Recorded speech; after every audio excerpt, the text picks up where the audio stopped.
હવે આપણે ત્રીજો ઉપયોગ જોવાનો છે, એમ્પિયર સર્કિટલ નિયમનો ત્રીજો ઉપયોગ.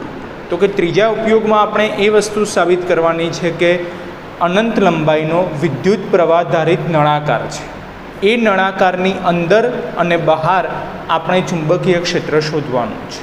બીજા ઉપયોગમાં આપણે શું કર્યું હતું કે જે નળાકાર લીધો હતો એ પોલો નળાકાર હતો.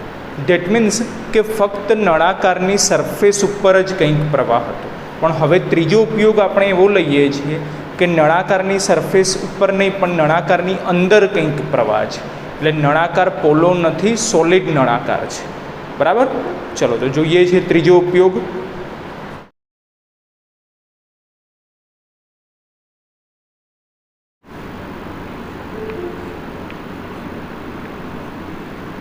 અનંત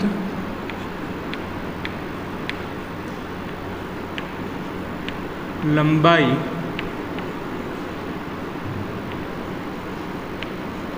ધરાવતા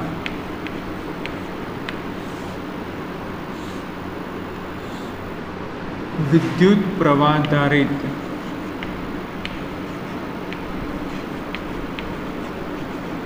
વિદ્યુત પ્રવાહ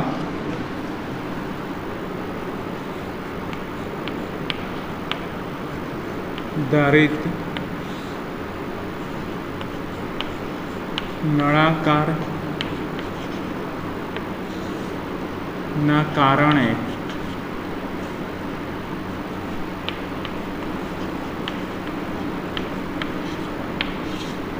ચુંબકીય ક્ષેત્ર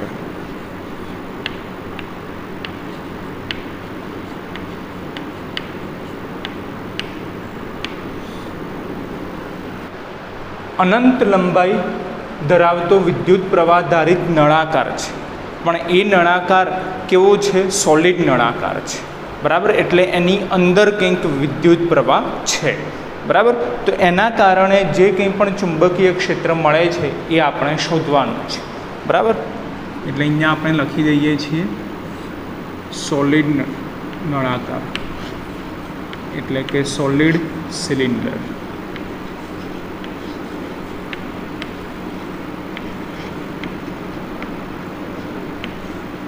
બરાબર. અને ખાસ ધ્યાન આપો કે આ જે ઉપયોગ છે એમ્પિયર સર્કિટલ નિયમનો ત્રીજો ઉપયોગ એ જ ઉદાહરણ 8 છે, ટેક્સ્ટબુકનું ઉદાહરણ 8. ઉદાહરણ 8. ચલો તો જોઈએ છીએ એક અનંત લંબાઈનો વિદ્યુત પ્રવાહ ધારિત નળાકાર જે આ રીતે છે.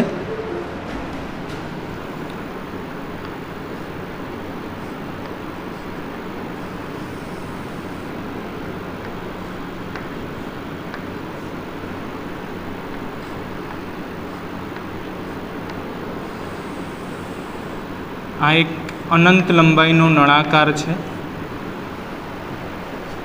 સપોઝ આ નળાકારની ત્રિજ્યા કેટલી છે? તો કે કેપિટલ R જેટલી છે. બરાબર. પણ નળાકાર કેવો છે? સોલિડ નળાકાર છે. એટલે હવે એની સરફેસ ઉપર નહીં પણ અંદરથી પણ પ્રવાહ પસાર થાય છે. બરાબર. તો બીજા ઉપયોગમાં આપણે શું કરેલું કે વચ્ચેનો ભાગ પોલો દર્શાવેલો, કારણ કે પોલો નળાકાર હતો. હવે આ જે છે એ સોલિડ નળાકાર છે, જે કારણોસર અંદરના એરિયામાંથી પણ પ્રવાહ પસાર થાય છે. તો એ આપણે દર્શાવીશું કે અંદરના એરિયામાંથી પણ પ્રવાહ પસાર થાય છે.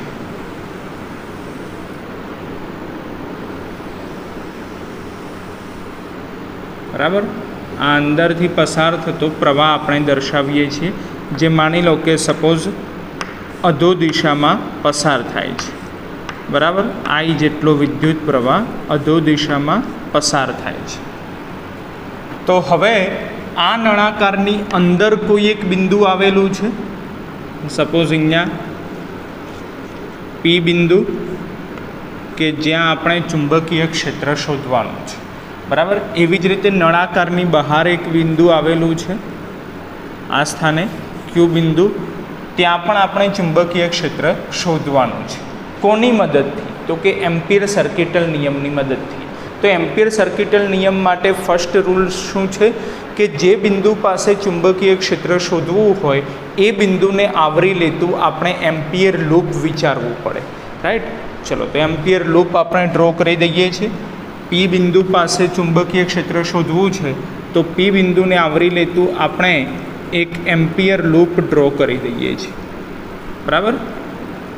સપોઝ આ એમ્પિયર લૂપની ત્રિજ્યા સ્મોલ આર છે, બરાબર. એવી જ રીતે ક્યુ બિંદુ પાસે પણ ચુંબકીય ક્ષેત્ર શોધવું છે તો ક્યુ બિંદુ પાસે પણ એમ્પિયર લૂપ ડ્રો કરવો પડશે. ચલો તો ક્યુ બિંદુ પાસે આપણે એમ્પિયર લૂપ ડ્રો કરી દઈએ છીએ, બરાબર. સપોઝ આની ત્રિજ્યા પણ સ્મોલ આર જેટલી છે, બરાબર. તો આપણે આ પી બિંદુ અને ક્યુ બિંદુ, પી બિંદુ એ અંદરની તરફ છે અને ક્યુ બિંદુ એ બહારની તરફ છે, બંને માટે ચુંબકીય ક્ષેત્ર શોધવાનું છે, બરાબર. ચલો તો આ જ આકૃતિને આપણે ટોપ વ્યૂમાં જોઈએ છીએ, બરાબર. પહેલાં આપણે શોધીએ છીએ અંદરની તરફ,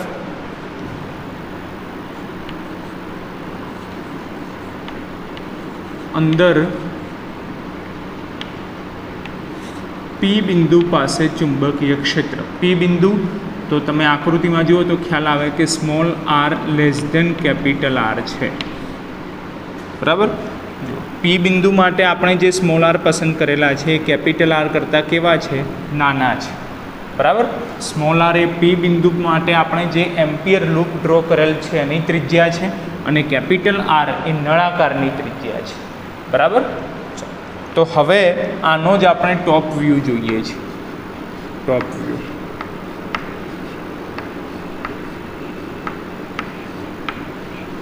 એટલે આને તમારે ઉપરથી જોવાનો પ્રયત્ન કરવાનો. નળાકાર છે આ રીતે અનંત લંબાઈનો, બરાબર. એટલે ઉપરની તરફ આ રીતે હશે, બરાબર. હવે એને જ તમે આમ ઉપરથી જોવાનો પ્રયત્ન કરો તો આ રીતે કમ્પ્લીટ એક સર્કલ જેવું દેખાશે, બરાબર. એક સર્કલ જેવું છે અને એની અંદરથી પ્રવાહ પસાર થાય છે અને એ પણ ક્યાં, અધો દિશામાં. તો ધ્યાનથી સમજો તો એવું લાગે કે આ સર્કલ છે અને સર્કલની અંદરથી આમ પ્રવાહ પસાર થાય છે અધો દિશામાં. તો એ જ વસ્તુ તમારે અહીંયા સમજવાનું છે કે આ સર્કલ છે અને પ્રવાહ અંદરની તરફ જાય છે એવું લાગશે, રાઈટ. ચલો તો એને આપણે ડ્રો કરી દઈએ છીએ.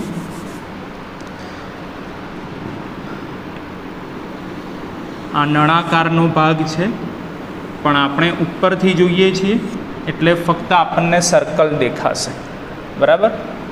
સર્કલ કે જેની ત્રિજ્યા કેપિટલ આર જેટલી છે, રાઈટ. આ નળાકાર છે,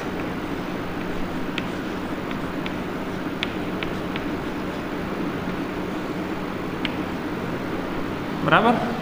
પણ આપણે કીધું એ કે નળાકારની અંદર પ્રવાહ છે. બીજા ઉપયોગમાં શું હતું, સરફેસ ઉપર પ્રવાહ હતો.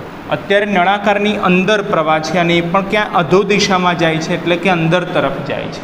તો આપણે નળાકારની અંદર પ્રવાહ છે માટે અંદરની તરફ આપણે ક્રોસ વડે દર્શાવી દઈશું. એટલે અહીંયા બધે જ ક્રોસ કરી દઈશું, બરાબર. પણ ખાસ યાદ રાખવાનું કે આ ક્રોસ શું દર્શાવે છે કે નળાકારની અંદર પ્રવાહ છે અને એ પ્રવાહ કઈ દિશામાં જાય છે તો કે અંદરની તરફ જાય છે, બરાબર. આ રીતે બધે જ આપણે ક્રોસ કરી દઈએ છીએ એટલે પ્રવાહ અંદરની તરફ છે. તમે જુઓ તો સરફેસ ઉપર નહીં પણ અંદરની તરફ આપણે દર્શાવેલો છે, બરાબર. અને હવે સપોઝ કે અહીંયા કોઈ એક બિંદુ છે, બિંદુ પી. તો આ પી બિંદુ પાસે આપણે ચુંબકીય ક્ષેત્ર શોધવું છે તો શું કરવું પડે, તો સિમ્પલ છે કે પી બિંદુને આવરી લેતું એક એમ્પિયર લૂપ આપણે ડ્રો કરવું પડશે, રાઈટ. ચલો તો પી બિંદુને આવરી લેતું આપણે એક એમ્પિયર લૂપ ડ્રો કરી દઈએ છીએ, બરાબર. આ એમ્પિયર લૂપ થઈ ગયું જેની ત્રિજ્યા સપોઝ સ્મોલ આર જેટલી છે. આ જે ડ્રો કર્યું છે એ છે એમ્પિયર લૂપ. એમ્પિયર લૂપ જેની ત્રિજ્યા સ્મોલ આર જેટલી છે. તો હવે આ પી બિંદુ પાસે આપણે ચુંબકીય ક્ષેત્ર શોધવાનું છે. કોની મદદથી? એમ્પિયર સર્કિટલ નિયમની મદદથી. રાઈટ. ચલો તો એમ્પિયર સર્કિટલ નિયમનું સૂત્ર લખી દઈએ આપણે. ઇન્ટિગ્રેશન બંધ વક્ર BDL cos થીટા બરાબર μ0 I ઇનસાઇડ. બરાબર. હવે ખાસ સમજવાનું છે, જોજો કે આપણે અહીંયા આ જે નળાકાર છે એ નળાકારની અંદરથી પસાર થતો પ્રવાહ કેટલો લીધેલો છે? I જેટલો. એટલે નળાકારની અંદર જેટલો પણ પ્રવાહ છે, આ જેટલો પણ ક્રોસ કરેલો પ્રવાહ આપણે દર્શાવ્યો છે એ બધો કેટલો છે? I જેટલો છે. બરાબર. પણ અત્યારે તો I ઇનસાઇડ એટલે શું થયું કહેવાશે કે જે એમ્પિયર લૂપ આપણે ડ્રો કરેલું છે એની અંદરનો પ્રવાહ.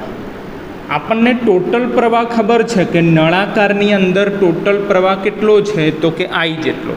પણ એમ્પિયર લૂપની અંદર પ્રવાહ તો છે જ, પણ એ કેટલો છે એ ખબર નથી. તો એ આપણે અલગથી શોધવો પડશે. બરાબર. એમ્પિયર લૂપની અંદરનો પ્રવાહ આપણે અલગથી શોધવો પડશે અને માટે આ ત્રીજો ઉપયોગ એ ખાસ મહત્ત્વનું બની જાય છે. બરાબર. જે ટેક્સ્ટ બુકમાં પણ આપેલો છે ઉદાહરણ 8 રૂપે. બરાબર. ચાલો, એટલે I ઇનસાઇડ જે એમ્પિયર લૂપની અંદરનો પ્રવાહ છે આપણે અલગથી શોધવો પડશે. ચલો પછી બીજી ચર્ચા કે થીટા આપણે નક્કી કરવા છે. તો થીટા એ શું છે? તો કે વેક્ટર બી અને ડીએલ વેક્ટર વચ્ચેનો એંગલ. એ કઈ રીતે નક્કી થાય? તો એના માટે એમ્પિયર લૂપનું સૂક્ષ્મ ખંડોમાં વિભાજન કરો. બરાબર. તો એમ્પિયર લૂપની ઉપર આપણે ડીએલ વેક્ટર લંબાઈ ધરાવતું સૂક્ષ્મ ખંડ દર્શાવીએ છીએ. આમ તો અસંખ્ય સૂક્ષ્મ ખંડો હોય, પણ આપણે ફક્ત 4 સૂક્ષ્મ ખંડ દર્શાવીએ છીએ. બરાબર. પહેલા અને બીજા ઉપયોગમાં તમે આ ચર્ચા જોઈએ જ ગયેલા છો. એટલે આપણે ડીએલ વેક્ટર લખતા નથી. સમજી લેવાનું કે આની લંબાઈ કેટલી છે? ડીએલ વેક્ટર જેટલી છે. અને એ ડીએલ વેક્ટરની દિશા તો કે વર્તુળાકાર છે, તો વર્તુળના કોઈ પણ બિંદુ પાસે દિશા નક્કી કરવી હોય તો સ્પર્શક ડ્રો કરવો પડશે. રાઈટ. ચલો તો સપોઝ ડીએલ વેક્ટર આ દિશામાં છે. બરાબર. ડીએલ વેક્ટર આ દિશામાં છે, સ્પર્શકની દિશામાં. રાઈટ. અને હવે ચુંબકીય ક્ષેત્ર એટલે કે વેક્ટર બીની દિશા નક્કી કરવી પડે. તો વેક્ટર બીની દિશા કઈ રીતે નક્કી થાય? તો કે જે દિશામાં પ્રવાહ હોય એ દિશામાં જમણા હાથનો અંગૂઠો ગોઠવી દેવાનો. તો પ્રવાહ કઈ દિશામાં છે? તો કે અંદરની તરફ છે. એટલે આપણે જમણા હાથનો અંગૂઠો અંદરની તરફ ગોઠવી દીધો અને પછી આપણી આંગળીઓને વાળીએ છીએ. તો પહેલો પોઈન્ટ ઉપરની તરફ લઈએ છીએ, અહીંયા ઉપરની તરફ. તો આંગળીઓ આ રીતે ગોઠવાય છે. બરાબર. એટલે વેક્ટર બી તમને આ દિશામાં મળશે. બરાબર. એવી જ રીતે આ બિંદુ માટે જોઈએ તો પ્રવાહ આ રીતે છે અને બિંદુ અહીંયા છે. તો ત્યાં આપણે આપણી આંગળીઓને વાળીએ તો નીચેની તરફ જશે, અધો દિશામાં. એટલે વેક્ટર બી આપણને અહીંયા મળશે. બરાબર. સેમ જ રીતે બિંદુ અહીંયા લઈએ છીએ, પ્રવાહ આ રીતે છે અને બિંદુ અહીંયા છે. તો ત્યાં આપણે ચુંબકીય ક્ષેત્રની દિશા નક્કી કરવી હોય તો આ બાજુ આવશે. બરાબર. ડાબી તરફ. એટલે ડાબી તરફ આવી જશે. અને હવે આ બિંદુ પાસે આપણે નક્કી કરવું હોય તો આ રીતે પ્રવાહની દિશામાં આપણે જમણા હાથનો અંગૂઠો ગોઠવી દીધો અને આ બિંદુ પાસે આપણે ચુંબકીય ક્ષેત્રની દિશા નક્કી કરવી છે. તો ત્યાં આપણે આ રીતે ઉપરની તરફ મળશે, ઉપરની તરફ. તો એના આધારે તમને ખ્યાલ આવે કે સૂક્ષ્મખંડ માટે, કોઈ પણ સૂક્ષ્મખંડ માટે વેક્ટર બી અને ડીએલ વેક્ટર સેમ ડિરેક્શનમાં છે. જો વેક્ટર બી અને ડીએલ વેક્ટર સેમ ડિરેક્શનમાં હોય તો બંને વચ્ચેનો એંગલ કેટલો થશે? થીટા બરાબર 0 ડિગ્રી થશે. ચલો તો અહીંયા થીટા બરાબર 0 ડિગ્રી આપણે મૂકી દઈશું. એટલે માટે ઇન્ટિગ્રેશન બંધ વક્ર BDL cos 0 ડિગ્રી બરાબર μ0 I ઇનસાઇડ. રાઈટ. cos 0 તો 1 થઈ જશે અને બી એ અચળ છે એટલે સંકલનની બહાર આવી જશે. બરાબર.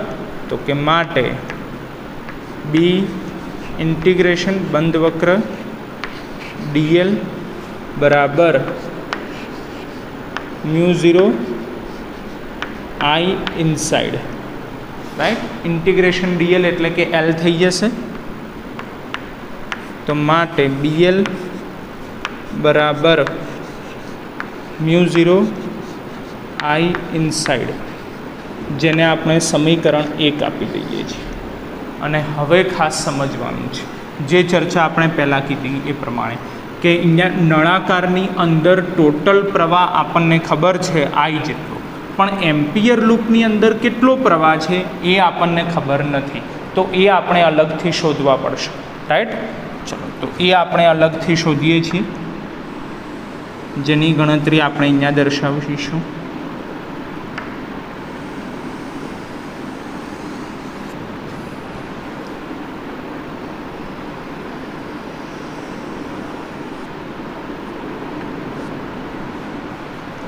બરાબર, ચલો તો જ્યારે પણ તમને આવી રીતની પરિસ્થિતિ દેખાય કે ટોટલ પ્રવાહ આપણને ખબર છે પણ કંઈક અંદરનો ભાગ છે, એ અંદરના ભાગમાં કેટલો પ્રવાહ છે એ ખબર ન પડે, તો એવા સંજોગોમાં ચેપ્ટર નંબર 3માં આપણે એક અલગથી રાશિ ભણી ગયેલા છે, એ રાશિનો ઉપયોગ કરવો પડે. એ રાશિ કઈ છે? તો કરંટ ડેન્સિટી એટલે કે વિદ્યુત પ્રવાહ ઘનતા. ચલો તો વિદ્યુત પ્રવાહ ઘનતા ચેપ્ટર નંબર 3 યાદ કરો. વિદ્યુત પ્રવાહ ઘનતા, જેનું સૂત્ર શું છે? તો કે જે બરાબર આઈ બાય એ, જે બરાબર આઈ બાય એ. બરાબર, હવે આપણને ટોટલ પ્રવાહ ખબર છે કે આખા નળાકારની અંદરનો પ્રવાહ કેટલો છે. બરાબર, તો એના માટે આપણે પ્રવાહ ઘનતા શોધી કાઢીએ. નળાકારની પ્રવાહ ઘનતા આઈ અપોન એ, એટલે શું થઈ જશે? ક્ષેત્રફળ. તો કોની પ્રવાહ ઘનતા આપણે શોધી રહ્યા છીએ? નળાકારની. તો નળાકારનું ક્ષેત્રફળ લખવું પડે.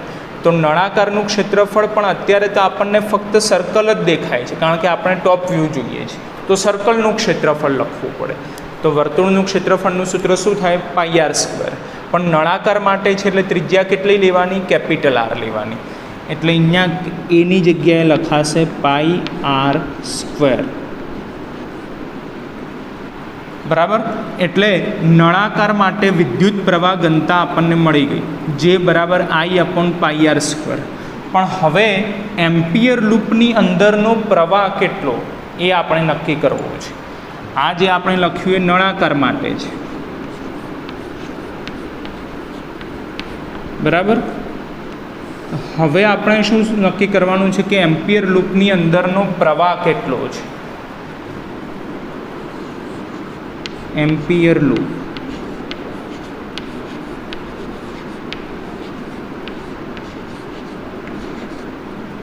એની અંદરનો પ્રવાહ કેટલો છે એ આપણે નક્કી કરવાનું છે. વિદ્યુત પ્રવાહ. ચલો, તો પ્રવાહ ઘનતાના સૂત્ર ઉપરથી જ વિદ્યુત પ્રવાહને કરતા બનાવો. બોલો, આઈ બરાબર શું લખાય? જે એ લખાશે.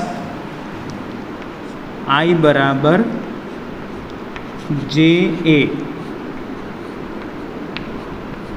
તો જે એમ ના એમ, અને એ શું છે? ક્ષેત્રફળ. કોનું ક્ષેત્રફળ? તો કે એમ્પિયર લૂપનું ક્ષેત્રફળ. એમ્પિયર લૂપ એ પણ વર્તુળાકાર છે, તો વર્તુળનું ક્ષેત્રફળ પાઈ આર સ્ક્વેર. પણ એમ્પિયર લૂપની ત્રિજ્યા કેટલી છે? તો કે સ્મોલ આર. એટલે શું લખાશે? જે પાઈ આર સ્ક્વેર. આ રીતે થઈ જશે. જે એઝ ઇટ ઇઝ, અને કેપિટલ એની જગ્યાએ એમ્પિયર લૂપનું ક્ષેત્રફળ જે થશે પાઈ આર સ્ક્વેર. તો આપણે શું જોઈતું હતું? આઈ ઇનસાઇડ. આઈ ઇનસાઇડને શું કહેવાય? તો કે એમ્પિયર લૂપની અંદરનો પ્રવાહ. હા, તો એમ્પિયર લૂપની અંદરનો પ્રવાહ આપણને મળી ગયો જે પાઈ આર સ્ક્વેર. રાઈટ, તો આ જે પાઈ આર સ્ક્વેર એ અહીંયા મૂકી દેવાના, જે કહેવાશે આઈ ઇનસાઇડ. બરાબર, ચલો તો સમીકરણ 1 પરથી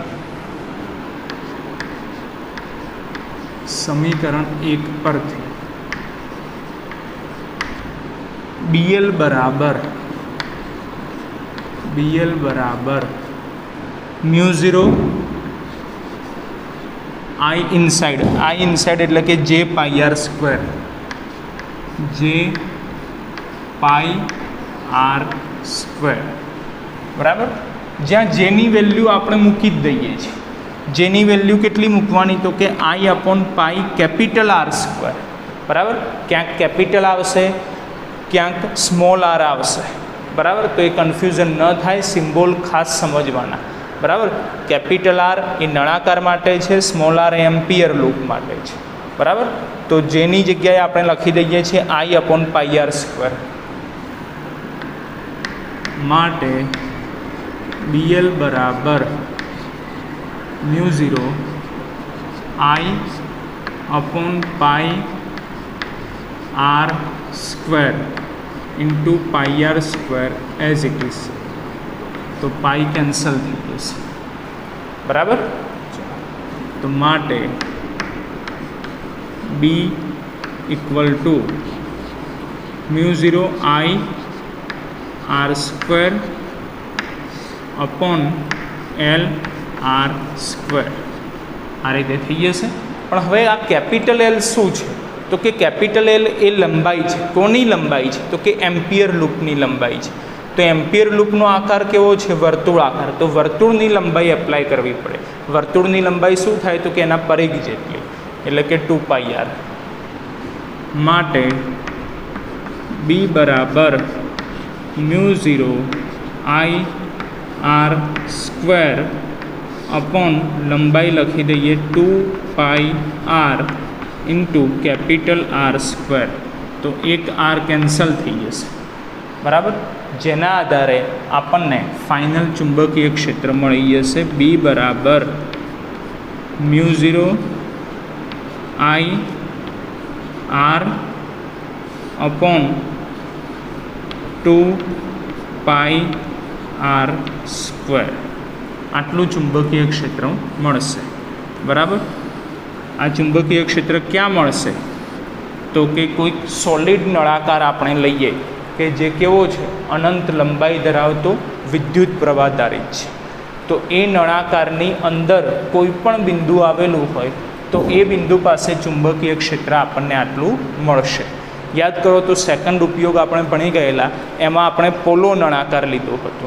તો પોલા નળાકારમાં અંદરની તરફ ચુંબકીય ક્ષેત્ર કેટલું મળ્યું હતું, તો કે 0 મળ્યું હતું, બરાબર. પણ આમાં અંદરની તરફ ચુંબકીય ક્ષેત્ર આપણને કેટલું મળે છે, તો કે mu 0 I r upon 2 pi r square. ઉપર સ્મોલ આર આવશે, નીચે કેપિટલ આર આવશે, રાઈટ. ચલો હવે આપણે અંદરની જગ્યાએ બહારની તરફ કોઈક બિંદુ આવેલું છે અને ત્યાં ચુંબકીય ક્ષેત્ર ફાઇન્ડ આઉટ કરીએ છીએ. એટલે કે ક્યુ બિંદુ પાસે ચુંબકીય ક્ષેત્ર કેટલું મળે છે.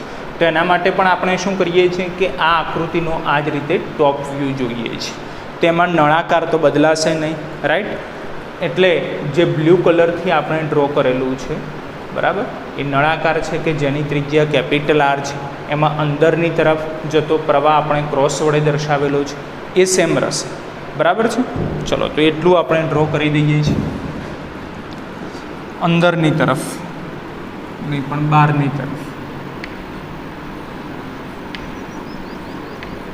બહાર ક્યુ બિંદુ પાસે આપણે ચુંબકીય ક્ષેત્ર શોધવાનું છે.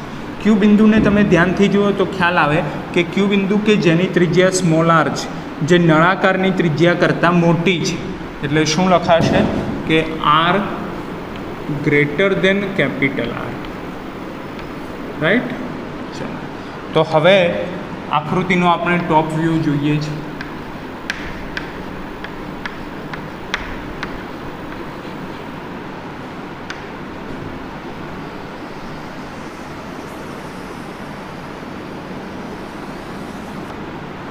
બરાબર, ટોપ વ્યૂ. તેમાં નળાકાર તો એઝ ઇટ ઇઝ આવશે. આ નળાકાર છે, બરાબર. ઉપરથી જોઈએ છે એટલે વર્તુળ દેખાશે, જેની ત્રિજ્યા કેટલી છે, તો કે કેપિટલ આર જેટલી છે.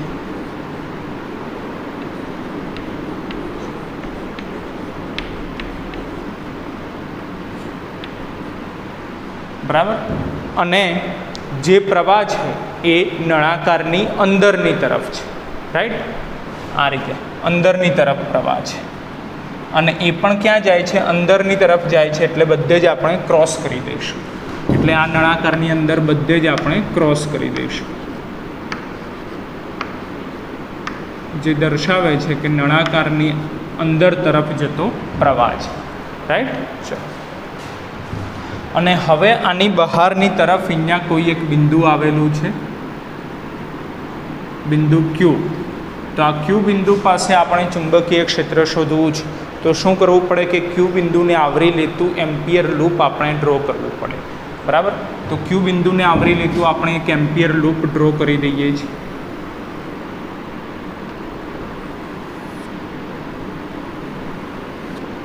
બરાબર, આ થઈ જશે એમ્પિયર લૂપ.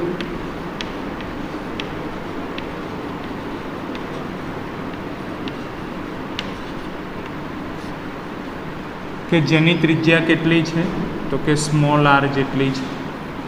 તો હવે ક્લિયર થઈ જાય કે સ્મોલ આર એ કેપિટલ આર કરતાં મોટા છે, રાઈટ.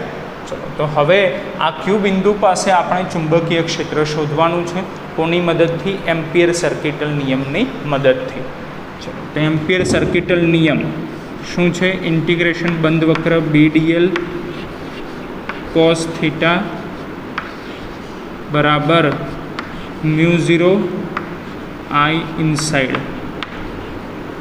I ઇનસાઇડ પહેલાં સૌથી પહેલાં I ઇનસાઇડ સમજી લેવાનું કે I ઇનસાઇડ એટલે શું છે. તો કે જે એમ્પિયર લૂપ આપણે ડ્રો કરેલું છે એની અંદરનો બધો જ પ્રવાહ, રાઈટ. ચલો, તો એમ્પિયર લૂપની અંદરનો બધો જ પ્રવાહ. હા, તો હવે બધો જ પ્રવાહ એમ્પિયર લૂપની અંદર છે, કારણ કે નળાકાર આખું એમ્પિયર લૂપની અંદર જ સમાઈ ગયું છે. અને ટોટલ નળાકારનો પ્રવાહ આપણે કેટલો લીધેલો છે? I જેટલો. તો એવું કહી શકાય કે બધો જ I જેટલો પ્રવાહ એમ્પિયર લૂપની અંદર છે.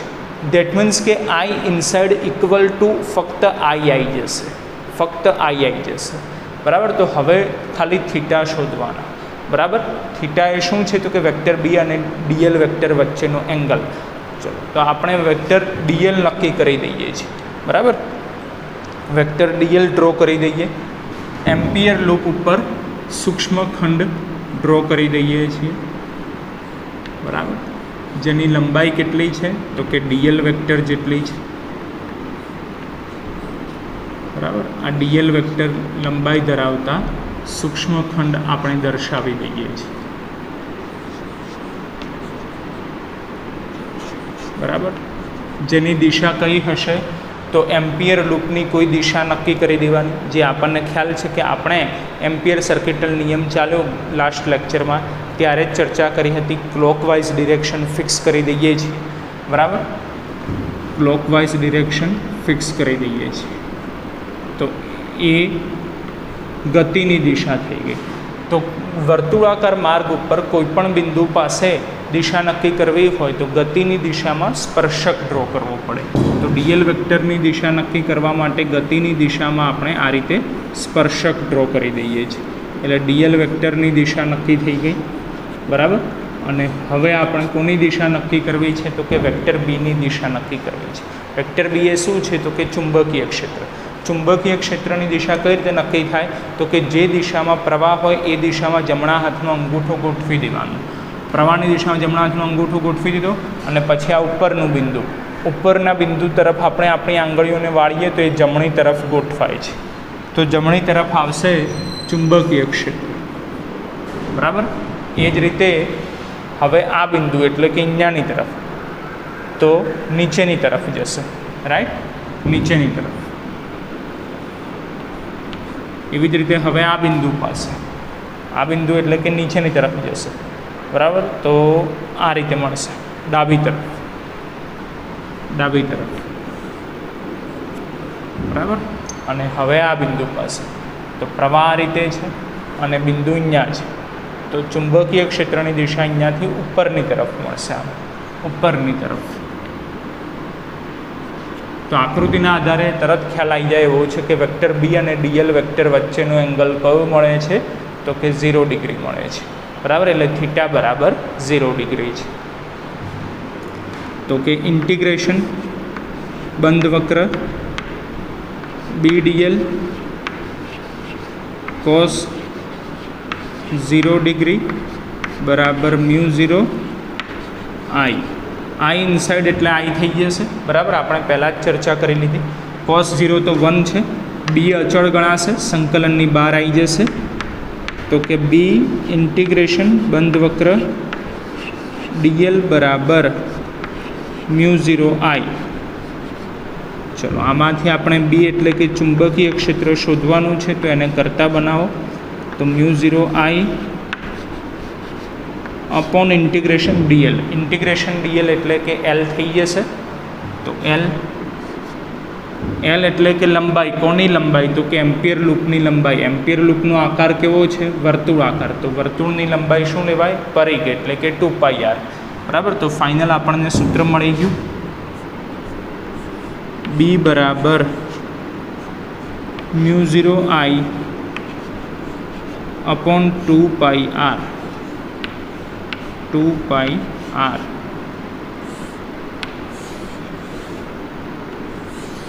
બરાબર. આ ચુંબકીય ક્ષેત્રનું સૂત્ર મળ્યું. પણ ક્યાં? તો કે જ્યારે આપણે અનંત લંબાઈ ધરાવતો વિદ્યુત પ્રવાહધારિત નળાકાર લીધેલો હોય. પણ એ નળાકાર કેવો હોય? સોલિડ નળાકાર હોય, એટલે કે એની અંદરથી પ્રવાહ પસાર થતો હોય. તો એવા સંજોગોમાં એ નળાકારની બહાર કોઈ પણ બિંદુ આવેલું હોય તો એ બિંદુ પાસે ચુંબકીય ક્ષેત્ર આટલું મળશે, મ્યુ 0 આઈ અપોન 2πr. બરાબર. સૂત્ર તમે જરા યાદ કરવાનો ટ્રાય કરો. તો આપણે લાસ્ટ લેક્ચરમાં જે સૂત્ર ભણી ગયા કે બીજો ઉપયોગ, એમ્પિયર સર્કિટલ નિયમનો બીજો ઉપયોગ, કે વિદ્યુત પ્રવાહધારિત અનંત લંબાઈનો નળાકાર છે. એ નળાકાર કેવો છે? પોલો નળાકાર છે, એટલે ફક્ત એની સરફેસ ઉપર જ પ્રવાહ છે. તો એમાં પણ બહારની તરફ જે કંઈ પણ ચુંબકીય ક્ષેત્ર મળશે એ આટલું જ મળશે. બરાબર. Mu 0 I upon 2πr. બરાબર. અને એ જ પહેલો ઉપયોગ પણ છે કે કોઈક અનંત લંબાઈનો વિદ્યુત પ્રવાહધારિત સુરેખ તાર છે, એના કારણે અમુક અંતરે આવેલું ચુંબકીય ક્ષેત્ર, તો એ પણ આટલું જ છે. બરાબર. મ્યુ 0 આઈ અપોન 2πr જેટલું. બરાબર.